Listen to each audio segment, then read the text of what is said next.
Hi, fabulous friends. Welcome to my second season of Sexy is Timeless Talk about my book, Sexy is Timeless. And this season is all about what men think is sexy. My guest today is Steven Robinson. He's a relationship coach, author of Revolutionary Your Relationship and 7 Fundamentals to a Better Connection with your spouse. Hi, how are you, darling? I'm Thank doing you. amazing. Thank you for coming. Thank you for having me. I really appreciate it. So, when I was reading about you, I was thinking, when does he become so wise? What happened to you? When did you get it so early in your life? Because trust me, a lot of men do not know anything about relationship. So please explain. Okay, well, I'll make a long story short. Basically, I was in 2 long-term relationships, one for 8 years and one for 6 years. And the relationship that I was in for 8 years, the woman, she cheated on me with 13 different men. Oh my 13 God. different men. Oh my God. So, nonetheless, I found out and broke that relationship off. But because I was lonely, I took her back, which is crazy, right? Yes. And she ended up doing it again. So I ended up finally breaking that relationship off. There's a little bit more to that, but we'll talk about that later. And then the second relationship that I got into was 6 years, and she ended up leaving me for another man, ended up having a child and starting a family. And so you have to imagine that that's very, very devastating.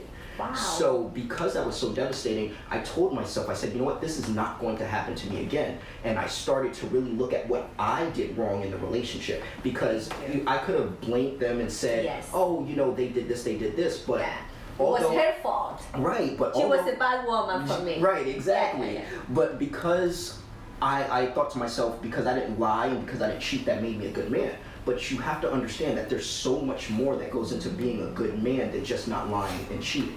So I started to do some research, and I was doing the research not to help anybody else. I was doing the research for myself. To help yourself. Right, and so as I was doing that, I started talking to friends and family members about relationships, and they said the same thing. They said, wow, you seem to know a lot about relationships, because I was studying it so intensely because I didn't want that to happen to me again. So that's how I got into relationship coaching. And then what are those 7 fundamentals, very briefly? Or what is it? What did you learn in that study? All right, so what you learn in the study is, number one, you have to see the person for who they truly are, right? And you have to accept them as a human. So that's number one. And then effective communication. In order to really connect with your spouse, you have to effectively communicate, because there's a saying that everybody communicates, but few people connect. That's true. Right? And so then the next part, you just have to really have to spend quality time with that person, because that was one of the things that I failed to do when I was in a relationship. I put my work first, and I didn't make her a priority. I made my work a priority. So spending quality time is another one. And so the other things that is a priority is basically not lying. You want to be honest at all times, no matter what the situation calls for, because honesty, trust, if you have no trust in your relationship, of course, it's nothing. It's nothing. It's nothing. And also the listening part, that this is what we're going to be talking today at the chapter of Sexy is Timeless, is listening. Because listening, gentlemen and ladies, is very sexy. Yes. Right? So how important is listening in the relationship? Listening is very, very important, because that is the way that you can effectively communicate. Because one of the things a lot of people say is, oh, I hear you. But think about it, right? We're on the set right now. I hear things outside, right? But I'm not really listening. Paying attention. Right. You're not giving it feedback. Right, exactly. So with you, because I'm talking to you, I'm actually listening to you. So listening requires you to be engaged, and it requires you to interpret what the other person is saying. And not all the time does it require a response, but if it does require a response, it's a thoughtful response, because you listened to that person and you didn't just hear what they said. Exactly. It's not like I have a bad day today, and he will respond, me too. Right. So you would say if you told Me me you too. had a bad day, I would ask you, you know, what made your day so bad? Exactly. And then I would make sure that I have eye contact with you. Yes. And you know, I would lean in to engage to let you know that I am listening to you. And that you care. Yes. Because at the moment, at this specific moment, maybe you just want a little love, a little Yes. kindness, Correct. a little, right? Right. And it's so simple, but sometimes men and women as well, they fail to do that. Yes. So, right? Yes. It's very interesting. So we talk about the difference. What is the best way to engage in conversation with your partner? So the best way to engage in conversation with your partner, in my personal opinion, and when I was doing my studies from successful married couples that's been married for 25 years or more, so what they like to do is they like to isolate things. They don't want to have the technology around when they're talking. They want to... You don't want to be in dinner, he or she be on the phone. Right, exactly. Like really, so you want to give that person your undivided attention. So if you are going to engage in conversation with them, you want to remove all distractions. Yes. That's so true. And what advice do you give men and women so they can have a really successful relationship? Okay, so the advice I would give is, in a relationship, you want to create togetherness, right? Yes. And so if you're selfish, you will never create togetherness. Yes. Ever.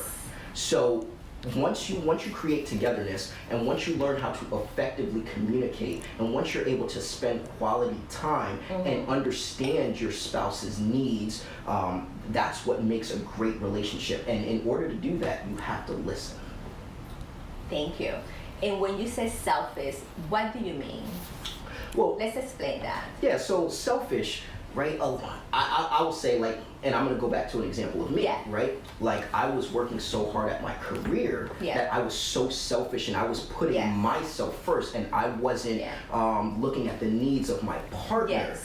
And so being selfish is basically being all about yourself. Like, don't get me wrong, you do want to make sure that you maintain and you take care of yourself. Of course. But if you are in a relationship, if you're in a committed relationship, and especially if you're married, you want to make your spouse's needs a priority.